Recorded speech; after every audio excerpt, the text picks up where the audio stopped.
Olá a todos, sejam muito bem-vindos a mais um episódio do podcast da Canteiro, Construindo Valor. E hoje a gente recebe dois colegas, dois parceiros, engenheiros. Eu tenho aqui na minha frente o André Ferraro e aqui ao meu lado o Rodrigo Rossetto.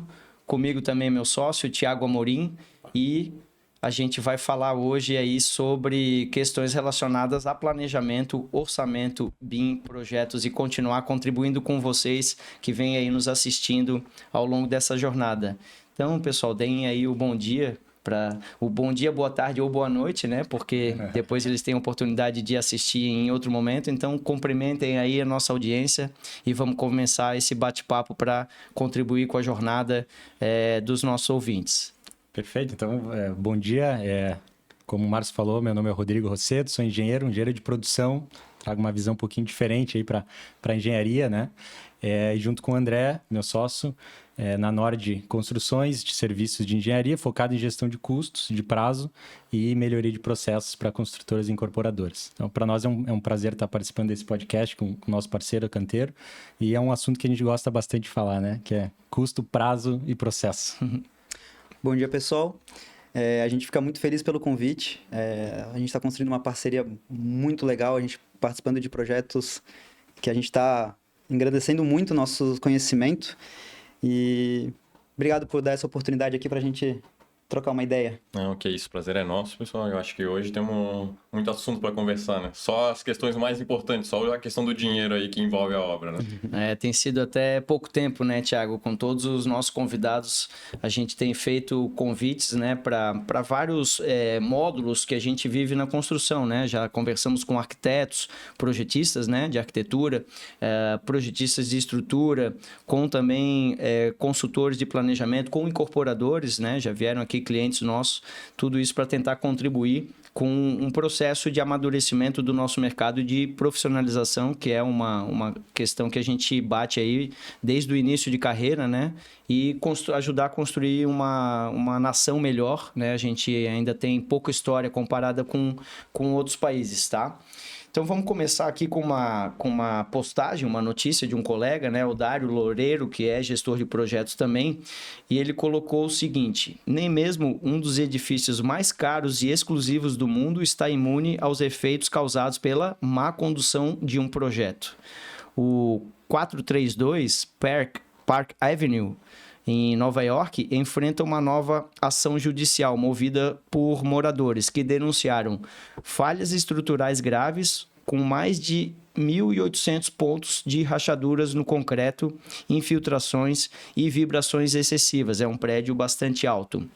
O processo na justiça alega negligência na execução, e ocultação de problemas críticos, com um pedido de indenização superior a 165 milhões de dólares.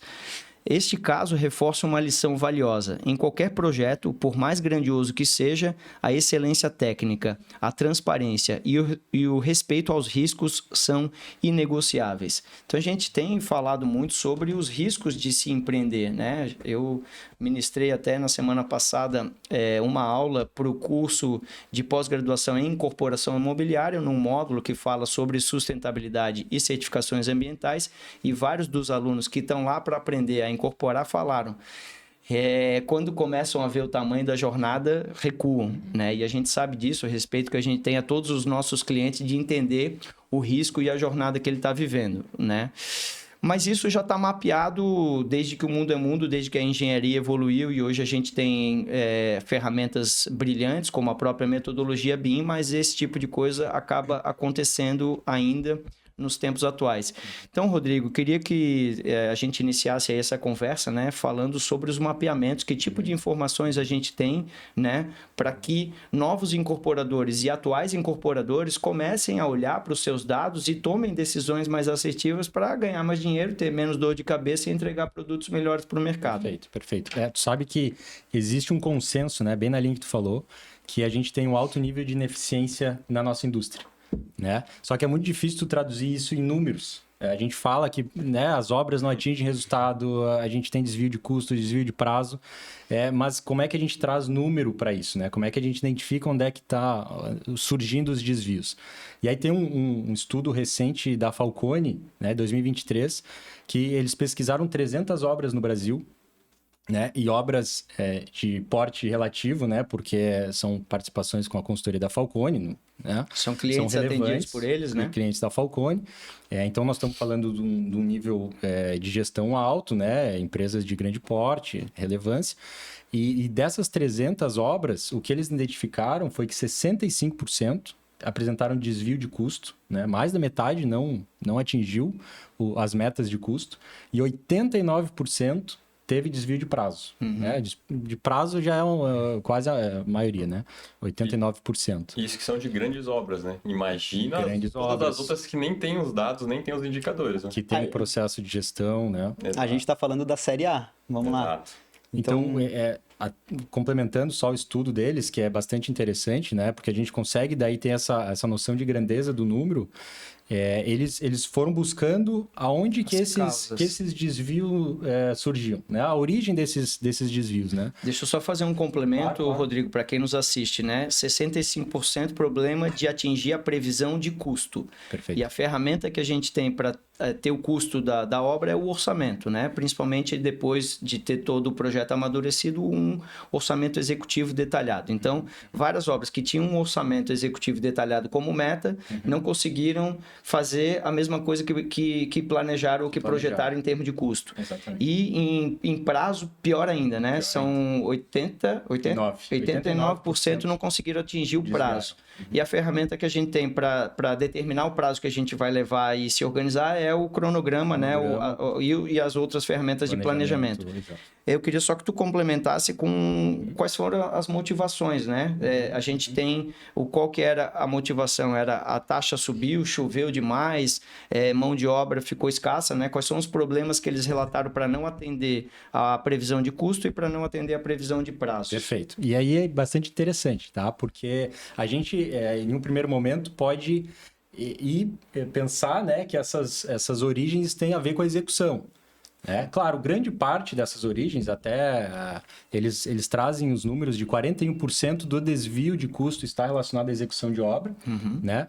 E a parte de prazo é um pouquinho mais, eu posso depois buscar... 65%. 65% do desvio, a origem dos desvios está relacionado, de prazo, né? Está relacionado na execução. Só que, aí tá, vamos pensar na parte de custo. A gente falou em 49%. 41%. 59% da origem desses desvios não está na execução, na origem, né? Não está na execução. A gente está falando de etapas anteriores no processo, né? Desde a concepção do produto, na elaboração dos projetos, né? Na elaboração do orçamento. Ou seja, são todos problemas que não estão relacionados com a fase de obra, né? Está antes da obra em algum momento. Está antes da obra. Né? E aí a gente tem diversas falhas que são apresentadas, né?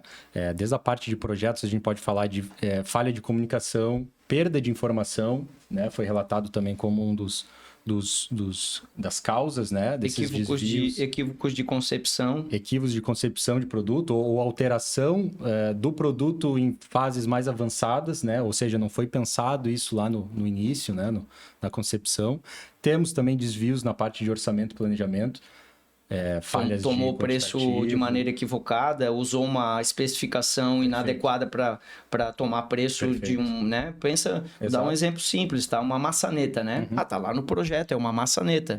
Mas e aí? Tem maçaneta que custa R$50 e tem maçaneta que custa R$1.500, né? Então, se não tiver especificado, esclarecido, ele vai tomar preço. Aí, vamos na média, então, vai custar. Mas não adianta. Se eu quero especificar uma maçaneta que vai ser de R$1.500, a da média vai estar errada já e eu vou estourar meu orçamento. E multiplica isso por diversas outras causas, é o que dá origem a esses grandes números. Itens, às vezes, não orçados também, né? Que às vezes nem entrou no radar ou não planejados também. Né?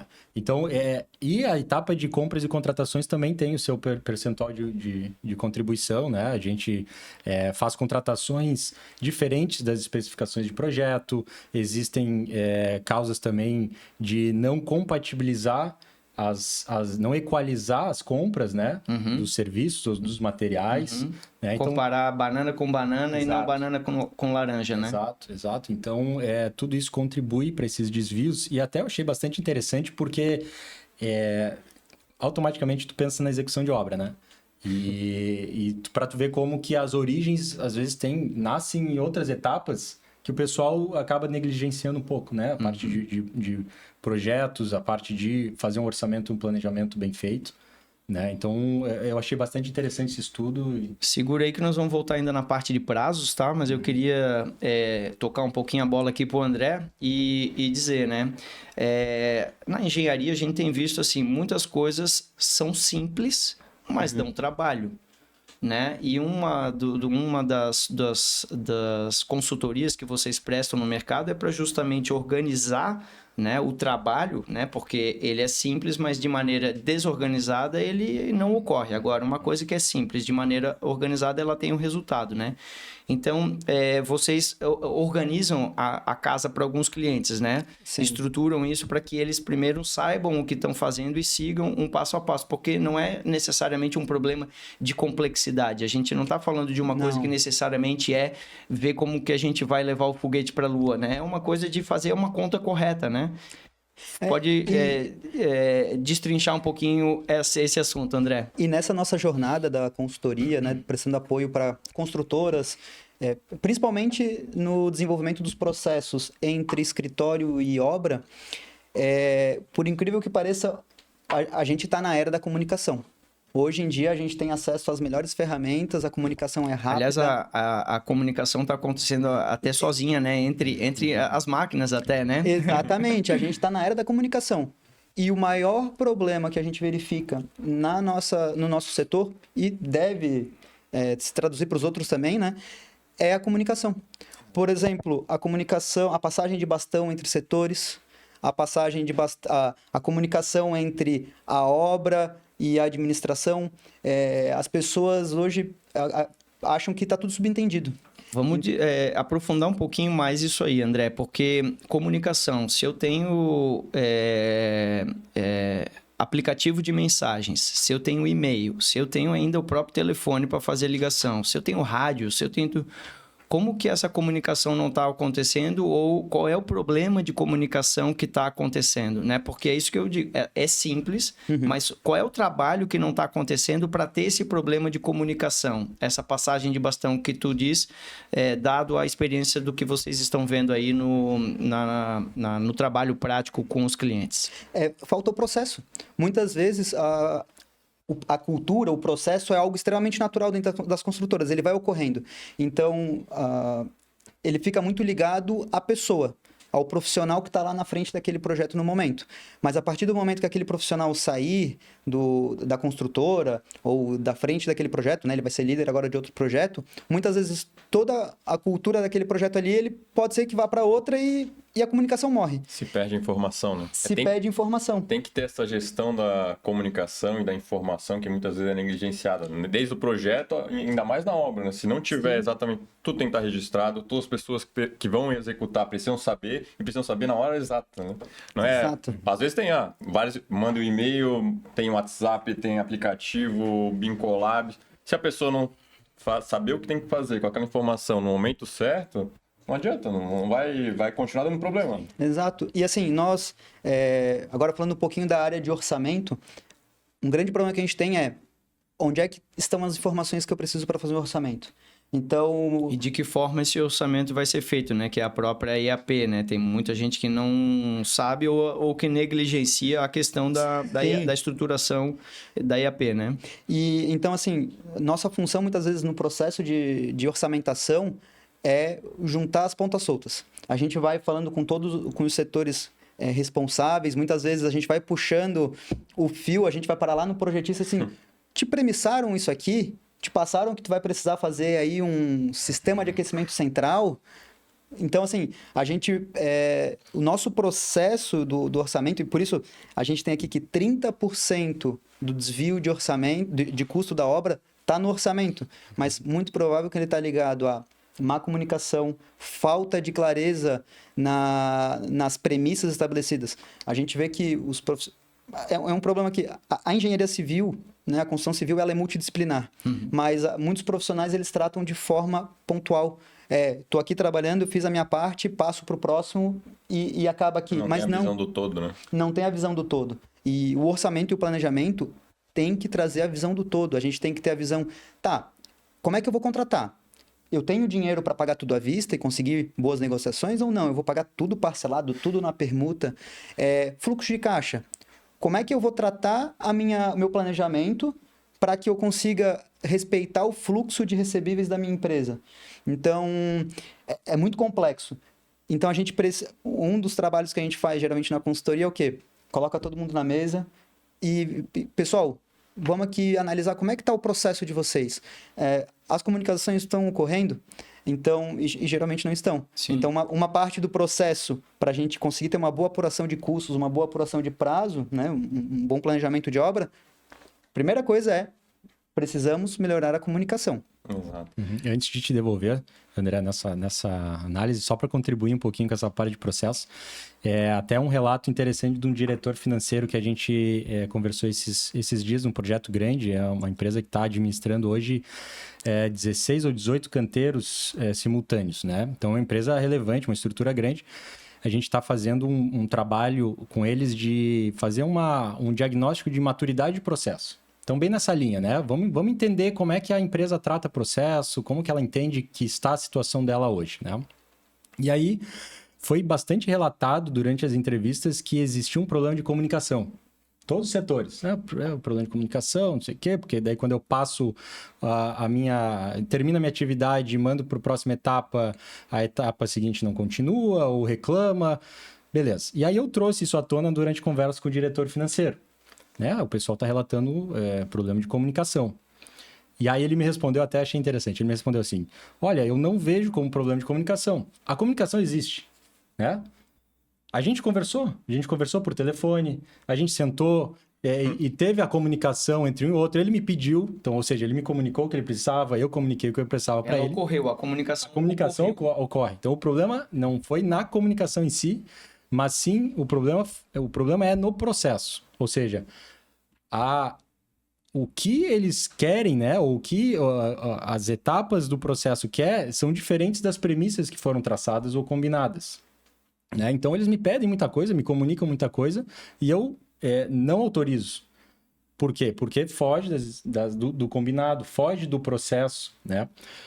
E aí eu fiquei pensando nisso e refletindo a respeito e eu achei bastante interessante essa posição, porque é muito comum a gente falar em comunicação, problema de comunicação, a gente acaba esquecendo um pouquinho do processo, né? Das premissas do processo, das regrinhas que a gente estabeleceu, né? Dos critérios que a gente estabeleceu ou não no processo. E aí depois eu até trouxe à tona de novo para ele no sentido de que então a gente tem que pensar nessas integrações, nessas interfaces, né? Nessas fronteiras entre quem é responsável e o setor cliente ou fornecedor do processo, né? Então só para contribuir um pouquinho nessa parte da comunicação que eu achei bastante interessante que ele comentou. No fundo, né, isso é uma questão cultural, né? Nós estamos falando de humanos operando métodos, operando processos, ferramentas, né? Existe um livro premiado, né, do Daniel Goleman, que é o Rápido e Devagar, duas formas de pensar, né? O nosso cérebro, ele tem duas formas de pensar, uma mais automática, mais intuitiva, mais fácil, né, que consome menos energia, e uma mais devagar, mais analítica, mais cansativa e que consome mais energia. A tendência natural é fazer alguma coisa gastando menos energia, né?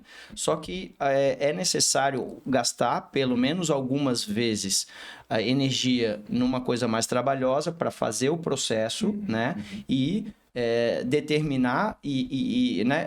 Assim como a gente faz o projeto, né? E a gente já falou isso em outros episódios, que é gastar mais tempo fazendo o projeto e raciocinando e menos tempo executando. Então, tudo que é processo bem feito é porque a gente gastou tempo ligando as etapas todas e criando esse processo para que quando eu for executar, de fato, eu só precise gastar menos energia para seguir o processo. E é muito comum no Brasil, a gente não tem cultura de processo, a gente não tem cultura de padrão porque a nossa educação, de uma maneira geral, é falha. A gente não é preparado para isso no colégio, a gente não é preparado para isso com critério suficiente na faculdade e vai para o mercado de trabalho e esquece disso. Quem é que nunca deixou para estudar para uma prova quase que perto da data de executar a prova em si, né? Então, assim, todas as tarefas daquilo que a gente está fazendo, de projetar, quando é que eu vou orçar? Não, quando for a data tal. Por quê? Planejamento, né? Planejamento tem tudo a ver com processo e tem tudo a ver com essa linha de raciocínio. E a gente vive isso, né, Thiago, também na parte de projeto, né? A gente estrutura isso desde a fase de projeto e a gente vê já esses apontamentos desses números, nós vivemos isso, né? Esses números são verdadeiros porque nós vivemos isso. Na fase de projeto, deixou de seguir a metodologia, vai ter problema. Vai atrasar, vai custar mais, vai ter aditivo projetista.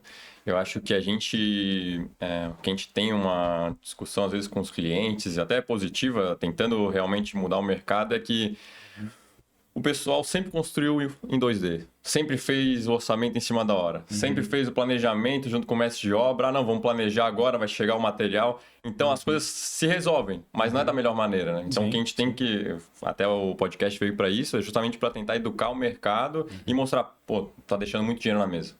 Tu poderia estar planejando melhor, tu poderia estar fazendo um projeto melhor. Se você tivesse um estudo de mercado, definição de produto no momento certo, tu não teria aditivo de projeto, tu não teria teria as informações para conseguir fazer o orçamento, né? Antes de passar para o André, que eu sei que ele tá louco para falar. Às vezes eu acho que todo engenheiro de obra é meio paraquedista, assim. O cara gosta de adrenalina. Eu que tive um pouquinho de experiência lá no início da minha carreira na indústria mesmo, na manufatura, os diretores sempre falavam que gostavam de uma fábrica chata, com rotina, e não acontecia nada. Eles sabiam o que ia acontecer. Tava tudo já planejado. Se alguma coisa fugisse do script, era o pânico geral, né? E aí, olhando um pouco os conceitos do Lean Construction e tal, se fala isso também, uma obra boa é uma obra chata, as coisas não podem ficar acontecendo. É uma obra previsível, né? Uma obra previsível, né? E aí tá nessa linha, o cara deixa pra fazer na última hora, ele pânico geral. Uma vida boa é uma vida chata, Rodrigo, é ter a rotina, é acordar e fazer o que é pra fazer, entendeu? É ter horário, é ter disciplina, é ter organização, e é por isso que a gente, né, tá aqui tentando trazer o que é um processo, né? Nada mais é do que tu ter uma interligação entre todas as etapas necessárias para chegar do início até um objetivo em comum, né? Então, e a gente conversando aqui, falei aqui da comunicação e tal, e quando eu me formei, o pessoal tava falando, o BIM tá surgindo, tal, projetos em BIM, nunca tinha visto. Falavam, existe o BIM. Não, para mim era uma coisa assim, não existe, né? Isso aí é o conto da carochinha. E nesses últimos anos, é incrível a proporção que o BIM, né, que a metodologia, como ela tomou a construção civil, hoje Sim. Eu duvido que tenha alguma obra, nem que seja uma casinha de cachorro, ela deve ter algum projeto tá em BIM. Né? Se eu não me engano, os dados da AutoQI, 70% mais ou menos, 60% dos engenheiros projetistas usam EBERIC. Pô, EBERIC é BIM. Então, provavelmente, toda construtora tem já alguma coisinha do BIM lá dentro. Uhum. E eu sempre via o BIM como algo inalcançável, assim, porque, infelizmente, no início, todo mundo falava muito do BIM perfeito, né? Uhum. Então, muitas construtoras botaram dinheiro... Do BIM perfeito e do BIM teórico, né? Do BIM perfeito e do BIM teórico, E muitas construtoras botaram uma grana nisso para desenvolver isso dentro das suas construtoras. Tomaram um banho de água fria absurdo, porque, assim... O que é importante sobre toda essa nossa metodologia? A gente não tem que alcançar a perfeição, mas a gente tem que alcançar o que faz sentido para o momento de cada construtora. Uma construtora com nível altíssimo de gestão, com uma equipe robusta para absorver isso. Para absorver, porque ela tem que analisar os dados e tomar decisões em cima dos dados, né? E levar isso para a obra. é muito diferente de uma construtora, que é o pai e o filho, que eles precisam de poucas informações. Claro, acaba tendo, às vezes, compromete um pouquinho ali o custo na execução da obra, mas para eles o BIM seria o quê? Cara, eu preciso compatibilizado. Eu quero que eu tenha poucos problemas de altíssima complexidade na obra. Eu posso ter problemas de baixa complexidade. Então, na obra, né? Que daí eu resolvo lá na hora. Então, e o que eu acho bacana é que as ferramentas que estão surgindo, né? E que fazem a gente acreditar que o BIM realmente está mais democrático, ele está sendo democratizado. Hoje, qualquer construtora com baixo orçamento ou alto orçamento, ela consegue... Está inserida na tecnologia, né? Consegue. E, por exemplo, a gente hoje está num programa Alliance da AutoQI.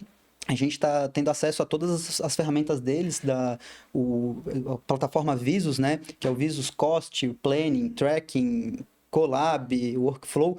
E o que a gente está achando legal é que eles estão fazendo uma plataforma toda integrada. E, por exemplo, a gente está num projeto hoje que é de um cliente em comum, e foi o nosso primeiro modelo, nosso primeiro projeto, foi o projeto piloto com o Visus Cost. Para estruturar o orçamento dentro dele, tu disse. Para estruturar o orçamento dentro dele. E para a gente foi bem bacana esse processo. A gente conseguiu dar bastante agilidade no nosso processo de análise de cenários, extração de quantitativos, né? Possibilitou a gente, se eu não me engano, foram 4 entregas de orçamento durante o processo de desenvolvimento dos projetos, né? Até o projeto executivo. E isso traz bastante resultado. Mas aí, novamente, né?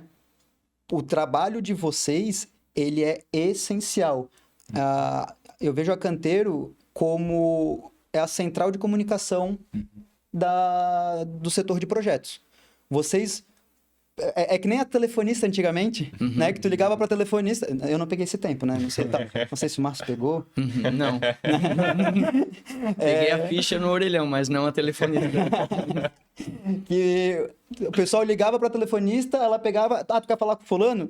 Ligava lá para fulano. Então, esse trabalho que vocês fazem... Olha só, é legal esse teu exemplo, porque primeiro ela entendia a mensagem, e ela entregava a demanda e conseguia fazer a comunicação ser efetiva. Por quê? Porque ela tinha um método, ela tinha um processo. Sim. Fazer isso, ou seja, ela era treinada e capacitada para receber a informação de uma certa forma e direcionar. Porque se tu colocasse uma telefonista que não fosse treinada e capacitada, ela não conseguia conectar, fazer a comunicação ser assertiva ou eficiente, né? Sim. Existiria a comunicação, mas ela não serviria para nada. Comunicação sem método, ela não serve para nada. Sim.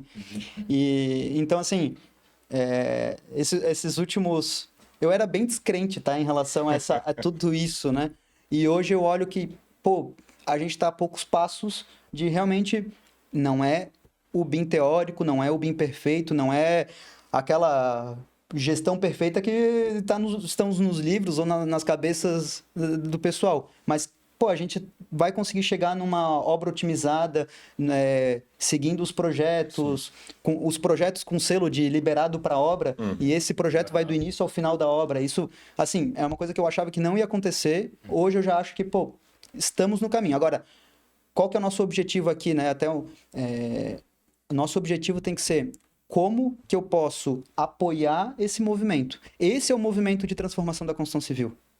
É esse movimento que vai fazer com que a construção civil se aproxime um pouquinho da manufatura. E levar esse conceito para a obra, né? E levar o conceito para a obra. Hoje está distante, falta essa ponte, né?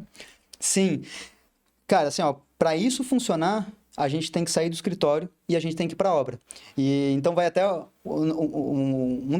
das parcerias que a gente está fazendo é nesse sentido, né? A gente precisa levar o BIM para a obra.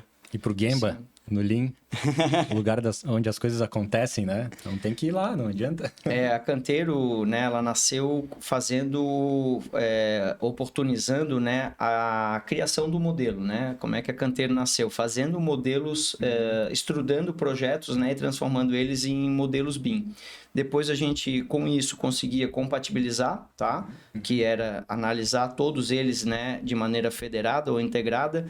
Com isso, coordenava o desenvolvimento dos projetos com o cliente, né, no fluxo de trabalho, tá? E depois a gente documentava, porque eu não tinha como devolver para o autor do projeto em 2D uma coisa que eu já tinha evoluído aqui no modelo. Então, a gente precisava também documentar, tá? Depois, os modeladores foram para os escritórios de projeto e a gente se concentrou na atividade de gestão, consultoria, tá? Coordenação e compatibilização de projetos. E identificamos que, por mais maravilhosa que estivesse a nossa construção virtual, e ela né, a gente investe muito nisso, né, Thiago? Não é assim, até falsa modéstia, né? É um investimento que a gente faz há 10 anos, né? Exato. Então, assim, a nossa gestão, fomos pioneiros nesse assunto, a nossa gestão da construção virtual é de ponta, tá? Mas mesmo assim, se a gente ainda não continuar algumas etapas do método ou do processo, né, de incorporação e construção imobiliária, ele acabava se perdendo. Né? Não adiantava eu ter uma comunicação e tal aqui ainda, mas eu não continuasse. E o que era isso? A etapa de documentação, tá? Ser validada, como o André falou, carimbar como liberada para a obra e depois levar o BIM para a obra. E o que eu levo do BIM para a obra? É levar o modelo para a obra, né? As pessoas ainda não sabem o que é o BIM na obra. E por isso que eu gosto de desconstruir o BIM e até de renomear ele. Primeiro que eu gosto de chamar ele de IMB, tá? Que é informação, modelo e building, tá?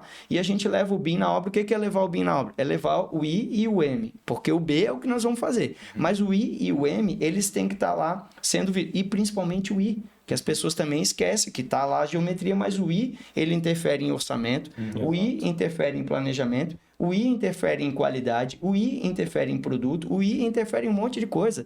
O M, que é a geometria, o modelo, ele está lá, ele é um desenho, mas a importância que tem o I e as pessoas negligenciam isso. Então, eu queria retomar, Rodrigo, na questão do planejamento. Só complementando essa parte do I, é importante também que ela traz o histórico de como foi o projeto. Porque muitas vezes o pessoal da obra não participou do projeto, não sabe por que foi feito daquela maneira, por que vão utilizar essa técnica construtiva, por que foi modelado ou projetado. As premissas, né? Se não tiver esse histórico, ele vai, o mestre de obras, o engenheiro de obra vai, não, acho que a gente pode mudar. E aí desencadeia diversos problemas. Exato, e um processo que a gente tem, algo que a Nord preza muito como que a gente pode envolver todos os envolvidos, todos os stakeholders, né, no processo. Mantê-los integrados e mantê-los envolvidos no processo, né? E até uma coisa que tu falasse sobre o I, né, a informação.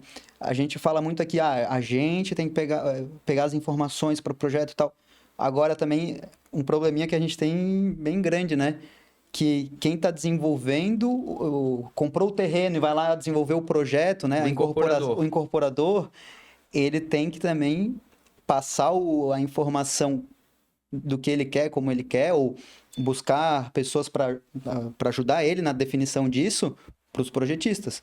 Por exemplo, a gente teve um caso, é uma obra pequena, vai começar agora, inclusive, que a verba para aquela obra não era uma verba assim, de altíssimo padrão. E aí o cliente foi lá, conversou com o projetista e o projetista falou, cara, eu pego o teu projeto, mas o seguinte, a fachada eu não abro mão. A fachada eu quero desenvolver nos padrões dos projetos que eu pego. Beleza, o cara foi lá, tá, eu topo, é um escritório muito bom e tal. Chegou o projeto. Ele tinha uma verba de 6 milhões e meio, o projeto estava 9 milhões o custo. E agora, o que a gente faz? Então... a culpa é do arquiteto? Não, a culpa não é do arquiteto.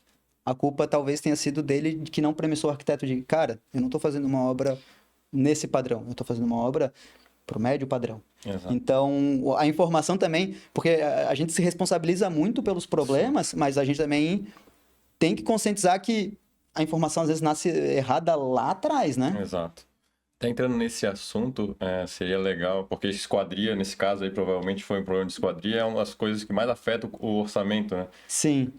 Que parte do orçamento você entende assim que, o incorporador precisa ter atenção nisso, porque se ele deixar na mão do arquiteto muito criativo, pode fugir muito do orçamento que ele estava prevendo, ou um detalhe ou outro ali de estrutura também. Não, deixa o estrutural já resolveu, ele vai fazer sem premissa mínima. E deixa eu aproveitar, André, porque como já na origem do budget, né, da definição do quanto eu tenho, o quanto eu pretendo investir num ativo, num prédio, né? Eu tenho que ter uma noção de quanto que custa alguma coisa. Então, assim, eu quero investir aqui 10 milhões ou 100 milhões, dependendo do tipo de produto, né? Como que eu consigo, no ponto zero, orientar o desenvolvimento do projeto de arquitetura para se manter nessa meta? Porque daí a gente tem o início da meta, né? De viabilidade e não é sempre um caminho linear, né? A gente vai fazer um cenário e vai dizer, olha, por esse caminho nós estamos estourando. Vamos corrigir a rota para voltar para a minha meta que eu te passei, né? Como fazer essas duas coisas ao mesmo tempo. Definir uma meta, começar a projetar e orientar o projetista a desenvolver a arquitetura já querendo encaixar nesses 6 milhões e meio, né? Como é que ele premissaria o arquiteto dessa maneira para chegar nesse objetivo? E complementando, o ideal não seria também o quanto ele pode gastar, o quanto ele quer gastar, mas o quanto ele quer lucrar também, né? Porque dependendo de quanto que ele quer lucrar, qual o tipo de imóvel que ele vai fazer, o tipo de empreendimento, muda totalmente, né? Até eu costumo dizer assim, dependendo do teu projeto, qual que é o teu objetivo, tem coisas que não são custo-obra, são custo de marketing. Tu vai pegar uma verba de marketing lá que provavelmente tu vai gastar menos na divulgação de rede social e etc. Essa verba de marketing aqui eu vou pegar um pouquinho e vou botar no meu padrão de qualidade, porque eu quero estabelecer a minha marca, né? Isso é um ponto, tá? Sobre o processo. Sobre o processo de desenvolvimento imobiliário. O maior problema que a gente tem a pessoa vai lá comprar o terreno, aí ela faz uma análise de viabilidade. Ela sabe qual que é a expectativa de faturamento e qual que é o custo que ela tem que chegar para chegar no resultado que faça sentido eu botar dinheiro nesse projeto. Quantas vezes vocês acham que o incorporador ele revisita essa viabilidade durante o processo de elaboração, de desenvolvimento dos projetos? É raríssimo. O incorporador que tem método e que tem processo, provavelmente ele revisita e está aí crescendo bastante. O que está se aventurando, porque é um mercado lucrativo, né? Tem um colega nosso que diz que, mesmo dando tudo muito errado, ainda dá dinheiro, né? Então, isso é o que ainda está acontecendo. A gente está vivendo uma situação muito específica no mercado de construção civil, de edificações principalmente, que é escassez de mão de obra. As pessoas, os trabalhadores da construção civil ou estão envelhecendo ou não estão mais querendo trabalhar nesse tipo de atividade, né? Custo de capital alto, ou seja, está ficando complexa, né? O mercado está complexo em termos de crédito e de atratividade do capital, tá? E o sistema imprevisível, que é o sistema artesanal. Tá? Quando tu tens um método de construir uma coisa que é igual a um bolo, tu não sabe o resultado que vai ter até que tu faça o bolo. Por mais que tu conheça todos os ingredientes. Tu precisa mexer a massa, tu precisa botar na hora certa, tu precisa ainda controlar ele durante a produção do bolo, né? Que no caso é o prédio. Mas então vai ter a industrialização, ou seja, eu vou controlar isso de maneira industrializada na fábrica, né? E vou montar isso. Então a gente está vivendo um período de transformação no mercado com esses três aspectos, né? Sim, nos últimos projetos que a gente tem participado, né? A viabilidade ela é revisitada durante todas as etapas, né? Na etapa de croquis ali, o anteprojeto, o legal, o pré-executivo, a gente vai, em todas as etapas hoje a gente vai revisitando a viabilidade, a gente analisa o que está divergindo de uma versão para outra, o porquê que houve um acréscimo de valor, ou porquê que houve uma redução, né? Eu estou reduzindo o padrão, ela ainda está dentro do que estava planejado, então é muito importante ter esse processo, a gente revisita ela o tempo inteiro e sempre batendo nas premissas, tá? Mas a premissa aqui era uma obra de médio padrão com um aquecimento de passagem, com um aquecedor de passagem. Não era com um aquecedor central. Ah, tá, não, então vamos voltar pro... Ou tu quer abrir mão da tua margem, ou tu quer mudar outra coisa. Então, todo o processo de orçamento que a gente tem participado, né, é uma premissa nossa, a gente sempre revisita as premissas da viabilidade. Então, por exemplo, uma entrega de orçamento de orçamento executivo, a gente tem 4 etapas de validação, geralmente. É de 3 a 4 etapas, no mínimo, que a gente senta com os responsáveis e a gente vai discutindo ali ponto a ponto. Sobre as esquadrias, tá? o que o incorporador tem que cuidar. Nossa forma de fazer a viabilidade de hoje, depois da aquisição do terreno, a gente refina a viabilidade econômica, a gente não faz mais aquele coeficientes do CUB por metro quadrado de laje, de área comum, etc. Não. Hoje a gente faz um estudo de viabilidade já num orçamento todo aberto, analítico, em que a gente define, por exemplo, considerando a tipologia aqui, quanto que eu pretendo gastar com ou até tendo um percentual de aberturas, né, pela área da edificação, né? Uma edificação Exato. de 200 metros quadrados tem quantos por cento de área de abertura? Isso é a minha área de esquadrias que eu vou contratar. Exato. Hoje a gente tem trabalhado dessa forma. Então, a gente abre esse orçamento, a gente define as verbas com padrão e tudo mais da obra, e aí o ideal é a gente sentar com o incorporador e falar, ó, é isso aqui? Esse aqui é uma linha 32 para esquadria de alumínio. Tu quer ir pro PVC? Tu quer ir para uma linha internacional? Então, a gente vai definindo. Nesse projeto em especial, realmente, o que pesou foi na esquadria. A gente achou algumas soluções ali que o pé direito não era tão alto, então a esquadria, a gente fez algumas reduções de altura em algumas esquadrias e também de guarda-corpo. E a gente conseguiu uma redução de R$200 mil em um contrato de 900 mil. Ou seja, as esquadrias saíram de 900 mil reais para 700 mil, só mudando 10 centímetros de algumas portas-janelas e buscando algo que fazia sentido para o guarda-corpo. O projeto ali tinha uma situação que não fazia muito sentido estético. Não fazia diferença nenhuma se eu fosse para a solução que a gente apresentou. Uhum. Tanto que o arquiteto topou. Isso é muito interessante, essa integração da análise de orçamento e planejamento durante todo o ciclo de vida do projeto. Antes de entrar nesse assunto, que eu acho que é um assunto bacana para a gente conversar, só queria voltar rapidinho na questão da viabilidade, né? E pensando também na análise de prazo mesmo, né? De planejamento que é feito nas etapas anteriores ao início da obra. São estudos que são feitos, muitas vezes sem muita informação de projeto, né? Imagina uma análise de viabilidade. E até o próprio planejamento, já tendo mais informações de projeto definidos, né? Se for pensar na linha do tempo, a gente está falando de uma previsão, uma projeção, né? 1 ano e meio, 2 anos, às vezes, antes do início da obra, né? Pensando nos projetos que vão ser elaborados, lançamento e início da obra. Isso com algum otimismo, Com otimismo, perfeito. Então, a gente está tentando projetar um futuro, né? É quase que uma atividade de uma bola de cristal aqui. Dividente, né? Dividente, que a gente está tentando projetar lá no futuro, mas que é extremamente importante, porque é ali que tu define as premissas, né? Tanto de projeto como quando está fazendo isso lá no início, na viabilidade, os primeiros estudos comparativos, quanto de planejamento, porque depois, lá na frente, quando vai para execução, tu precisa revisitar, né? E consultar essas premissas, né? E aí a gente começa a entender por que está desviando ou por que tu está atingindo o prazo que tu estabeleceu lá atrás como meta. E essas premissas que o André até comentou na viabilidade, eu sinto que elas não são dadas a devida importância no decorrer de todo esse ciclo e depois indo para a execução da obra. Sempre fica para depois. Parece que a gente perde... Todo mundo subestima o método e o processo. Exato. Então, se né, qualquer incorporador hoje aí no mercado que estiver vendo podcast e tal, se ele conseguir com a equipe dele traçar essas premissas, porque com certeza vai mudar. Uhum. Na hora da execução...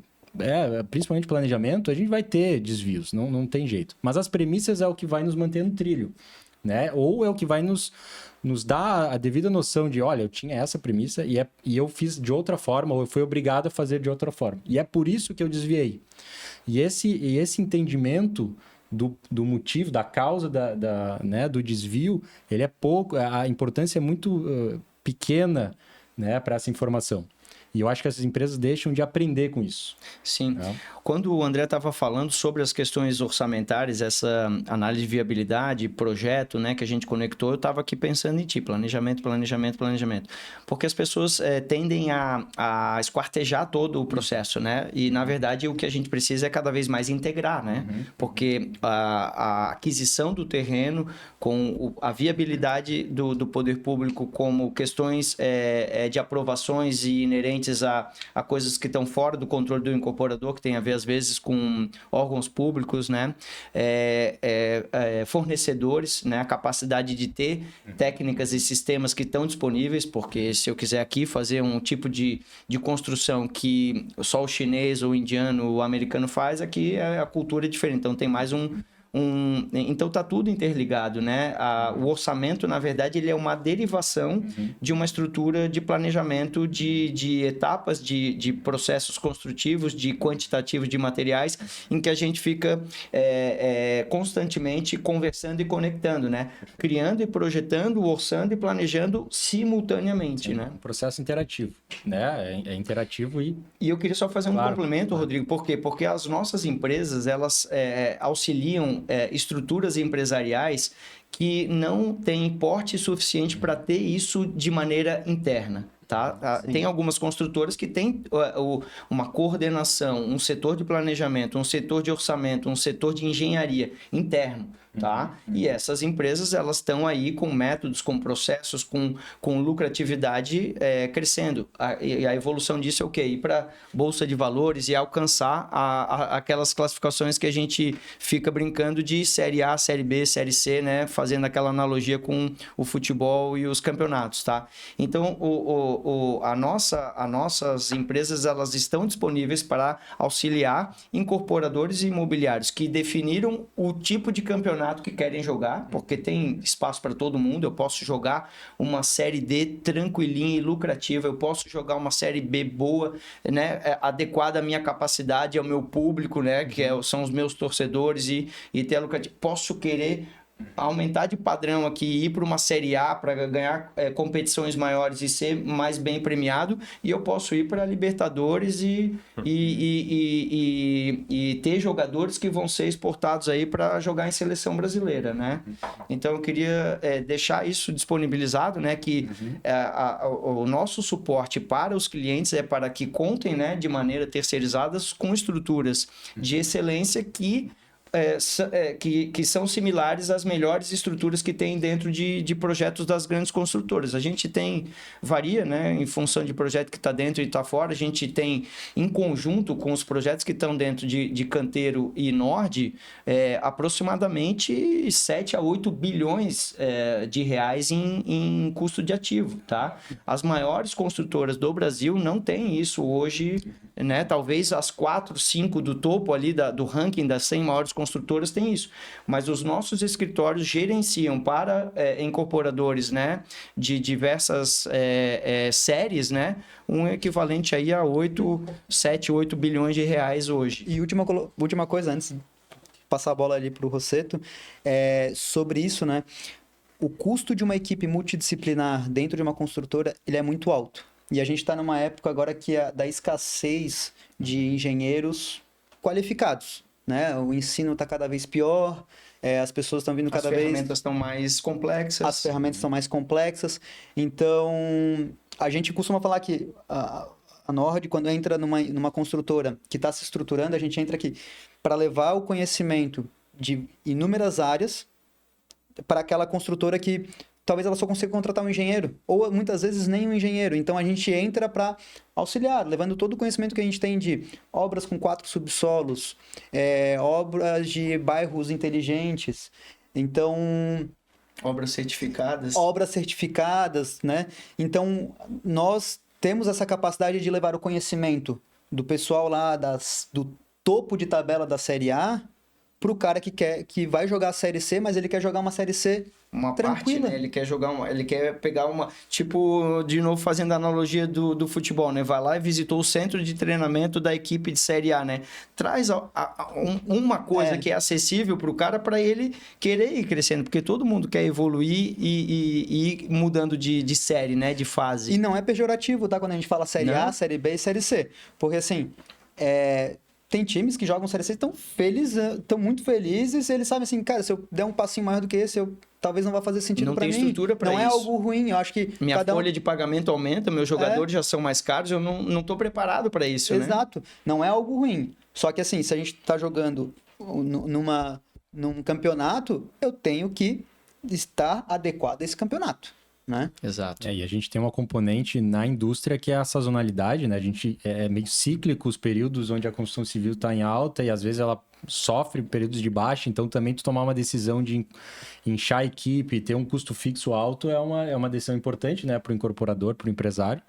E parceiros que acoplam no momento certo, com autoconhecimento, com estudos complexos, né? Com simulação, como tu comentou, diferentes métodos construtivos, vou para uma laje nervurada, vou para uma laje maciça, qual o impacto de prazo, qual que é o impacto de custo, isso vai refletir em formato das formas que eu vou usar, né? Então, quais as soluções que existem no mercado hoje para eu contornar algum problema de projeto. Então, tudo isso é relevante, né? E tem que ser pensado. Indo um pouquinho ali para o planejamento, né? E até para a parte do orçamento, eu comentei um pouquinho antes na integração com o BIM, né, e com o serviço que a Canteiro faz nessa parte de coordenação dos projetos e todos esses estudos de compatibilidade e soluções, né, construtivas. Isso é extremamente interessante quando tu consegue unir a concepção do produto com essas análises de custo e prazo. Como comentei antes, a gente tem diversas simulações que a gente consegue fazer no decorrer da concepção do produto. Antes do projeto, né, antes de tu já ter a definição do projeto, ou seja, isso vai munir o projetista com informações para tomar a decisão, junto com o incorporador, claro, e com a equipe dele. E aí ele já começa a ter noção do que ele vai enfrentar lá na frente, né? Recentemente a gente teve um projeto que a gente pôde participar durante toda a concepção do produto, fazendo essas análises, e da revisão inicial para a final, 30% de aumento no custo, né? Diversas revisões de projeto, não vamos entrar a fundo, né? Mas, enfim, mudou fachada, adicionaram piscina e aí vai. E isso foi extremamente interessante porque o incorporador pôde tomar decisões como mexer em tabela, Exatamente, porque às vezes tudo bem tu aumentar o custo, né? Porque tu ainda está dentro de uma viabilidade, ou seja, tu tem capacidade de agregar valor, aumentar o custo, agregar valor, mas vender a um preço mais alto e manter a tua margem, né? Ele viu que tinha espaço, né? Exato. E não é uma coisa ruim, até porque ele, por decisões comerciais, enfim, ele pôde recalibrar todos os parâmetros dele, né? Exatamente. O que não pode acontecer é fazer isso e depois a obra tá pronta, entregue e ainda ter uma faixa de venda dizendo últimas unidades. Perfeito. Isso aí é produto equivocado, né? Porque se a obra está pronta, tu teve toda a fase para lançar em planta, vender no começo da obra, encantar os teus clientes. E o prédio está pronto com a faixa de últimas unidades, teve equívoco de concepção de produto. E o problema também é ir para a obra sem saber que teve esse aumento de custo. Porque às vezes tu vai elaborando projetos, definindo coisa, né? E aí os projetistas, o arquiteto, enfim, eles conseguem pintar E parece brincadeira, mas acontece, lindo, Rodrigo, né? Porque daí ele começa a identificar isso na obra e ele começa a pedir para esquartejar, cortar esses excessos durante a obra. E aí ele gera mais desperdício ainda, porque daí ele vai incorrer em custos em outros lugares, né? No fornecedor, no material. E daí a margem dele vai... Então, essa integração é bastante interessante.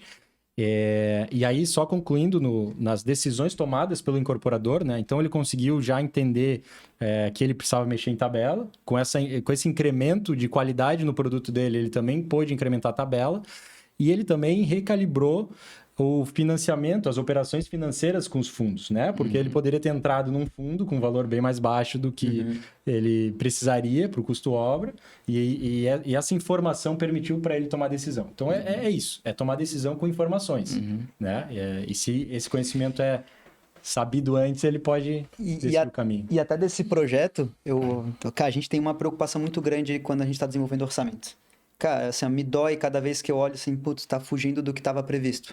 E a gente, cada vez que eu entregava uma versão de orçamento, a gente sentava com a equipe, a gente sentava com o diretor financeiro, cara, pô, aumentou de novo, mas ele falou, não, cara, fica tranquilo, tá aumentando no momento certo. Eu ainda não lancei minha tabela. Então, e aí na última versão, quando deu esses 30%, ele falou, cara, ok, a gente sabe o que aconteceu, tamo tranquilo. Então, assim, eu vou dizer que eu nunca tinha tido uma conversa de alto nível, assim, com o diretor financeiro. Ele falou, cara, não, melhor coisa, eu soube, a gente já fez a correção no comercial, tá tudo certo. Então, assim, pô, aí eu fiquei isso é clareza, tranquilo, cara. excelência, um cara que já tem um método... Né? Eu não me senti um incompetente. Perfeito. Porque, assim, infelizmente, o orçamento, a gente é uma tradução dos projetos e processos construtivos no tempo. Exatamente. Né? Então, eu me sinto, às vezes, porra, mas o meu orçamento está dando alto. Não, não é o meu orçamento que está dando alto. É a tradução de todas, da junção de todas as áreas. Porque, na verdade, alto, André, o orçamento, né, o preço é uma tomada de preço do mercado. Né? Se o orçamento ele não tem que estar alto ou baixo, o orçamento é o que é. Porque o orçamento é o número, né, do mercado. O que tá? A especificação está inadequada à minha premissa de viabilidade, de produto, de tempo, de execução, porque o orçamento, né, se ele estiver logicamente seguindo todas as premissas imputadas nele, é o número que é, né? Sim, e um ponto do GDC, né, da gestão digital da construção. Cara, o GDC, hoje eu vejo que é essencial para todo mundo, porque as construtoras, antigamente, as simulações eram feitas em campo. Então, cada vez que tu errava uma coisinha, era 50 mil aqui, 100 mil ali, 90 mil ali. Então, com a gestão digital da construção, pô, a gente tem a possibilidade de testar inúmeros cenários de estrutura, de instalações, processo construtivo. Sentado na cadeira e no ar-condicionado. E assim, qual que é o investimento, né? Porque daí não é prejuízo, não é para jogar dinheiro fora, não. Cara, é muito uma baixo. Casquinha. Qual que é o ROI da Canteiro hoje? No mínimo 100%, mas chega a 5 vezes o valor investido na Canteiro, já chegou a 10 vezes, já chegou a 20 vezes, em projetos pequenos às vezes é 20 vezes o ROI. O que ele investe na gestão e integração da construção virtual, com 3, 4, 5, 7 decisões, ele tem às vezes, em projetos menores, 20%. Quanto maior o projeto, menor por conta da absorção, né? Mas é sempre vantajoso, é sempre um investimento no mínimo 100%, no mínimo todo o dinheiro que ele investiu na Canteiro, ele vai receber em retorno. Fora a tranquilidade no processo. Por exemplo, esse projeto que teve essa situação das esquadrias, né? No final a gente conseguiu reduzir ali, mudando processos, definindo algumas coisas, teve uma redução aí considerável foi quase 10% no custo obra. Ainda assim ele teve que abrir mão de margem, teve que reposicionar produto e tal. Mas nosso ROI, mesma coisa. Quase que não dá de calcular se for pensar. Sim, sim. Né? Então... Eu acho que é ainda maior, André, o ROI de vocês. Ainda maior. O retorno que tem a entender os números de maneira adequada e o retorno que é feito em relação ao custo da prestação da consultoria, do serviço de consultoria, é muito maior do que o nosso ainda. E a gente precisa que o mercado enxergue isso. Porque, cara, a gente tem que parar de brincar. A gente tem que parar de brincar com o mercado, porque, por exemplo, a gente auxiliou a contratação de 6 ou 7 empreiteiros nos últimos 6 meses. Grande Florianópolis e Litoral Norte. É incrível, a mão de obra, ela aumentou mais ou menos entre 10% e 15%, dependendo da região. A gente tinha feito uma contratação no primeiro semestre de 2024, aqui na Grande Florianópolis, e agora... No primeiro semestre de 2025, deu mais de 15% de aumento da mão de obra. Vai ver o Cubo quanto é que tá. O Cubo tá 7%, na média aí, sim, não anual. Acompanha não a acompanha. inflação real, né? E os materiais, a gente tá começando a se tornar, pelo menos aqui no ambiente de Santa Catarina, muito próximo do que acontece nos países mais desenvolvidos, que é o quê? A mão de obra está ficando extremamente cara, o material já não está mais tão caro. Sim, é aquilo que a gente estava falando, quem sabe fazer está envelhecendo e não quer mais trabalhar, carregando peso e trabalhando ali naquele ambiente que é um pouco hostil, né, da obra, e os mais jovens nem estão entrando. Então tá tendo um gap. Esse gap ele só vai ser respondido pela semi-industrialização e pela industrialização, que é o que já ocorre nos países mais desenvolvidos. Ou a gente vai sofrer uma imigração de nações mais emergentes ainda do que a nossa, né? Para se sujeitar a estar trabalhando nessas condições. Tá? Exato. Por isso é importante também, até entrando nesse assunto da empreiteiro, né? Ter essa gestão de escopo e dessa contratação. Porque se não tiver bem definida, é o mesmo que acontece quando a gente entra no começo do processo com os projetistas. Se a gente não definir bem os escopos, os prazos, a forma de pagamento, como vai ser medido, não tem como dar certo. Porque ele vai fazendo, vai entregando, vai pagando de qualquer jeito, quando vê não entregou tudo que a gente precisa. Já pagou e na tudo. obra é pior ainda, né? Os valores são ainda maiores do que os projetos. Por isso, Thiago, que eu tenho adotado essa frase constantemente. É simples, mas dá trabalho. Então, estamos aí para trabalhar, estamos aí para contribuir. A gente está chegando no final desse episódio, passa muito rápido, tá? Mas quem quiser continuar conversando conosco, a gente está à disposição, né? Nós estamos sediados aqui, tanto a Nord quanto a Canteiro, na cidade de Florianópolis, mas atendendo ao Brasil inteiro, tá? Temos obra realmente no Brasil todo, tá? Atuamos também em conjunto com a AN Consultores, né? Fazendo consultoria para sustentabilidade, certificações, conforto, desempenho e integrando, né? Eu até fiz uma comunicação aí aos nossos parceiros e amigos ali no LinkedIn, né? A gente tem montado uma valência que é muito rara no mercado brasileiro hoje, tá? Que é dar suporte para os incorporadores e construtores desde a primeira dimensão do BIM, que é a estruturação da informação, passando pela segunda, que é o auxílio às volumetrias e planificações de estudo de viabilidade, a terceira dimensão, que é transformar isso em modelo e levar a informação para dentro do banco de dados geométrico, a quarta dimensão, que seria trabalhar com as valências de planejamento, né? A quinta dimensão, que seria a valência de orçamentação, engenharia de valor, tomada de preço, e a sexta dimensão, que seria a performance, né? O desempenho e o funcionamento da edificação. E não é que primeiro faz a 1, depois a 2, depois a 3, depois... Não, são todas elas juntas num processo integrado de gestão digital da construção ou construção virtual. Então, é uma coisa que nunca aconteceu na história da humanidade, que a gente precisa aprender, precisa ter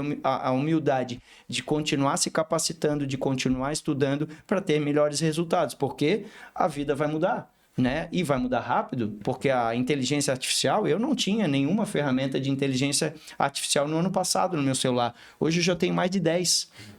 Tá? Para fazer diferentes usos. Vocês também devem ter, os clientes nossos devem ter. Não vive mais sem a ferramenta de busca hoje, não é mais a que todos conhecem, né? São ferramentas de inteligência artificial que usam as ferramentas de busca para entregar os resultados. Então, pessoal, se vocês quiserem deixar as mensagens finais de vocês para a gente poder concluir e agradecer a audiência aí do nosso público.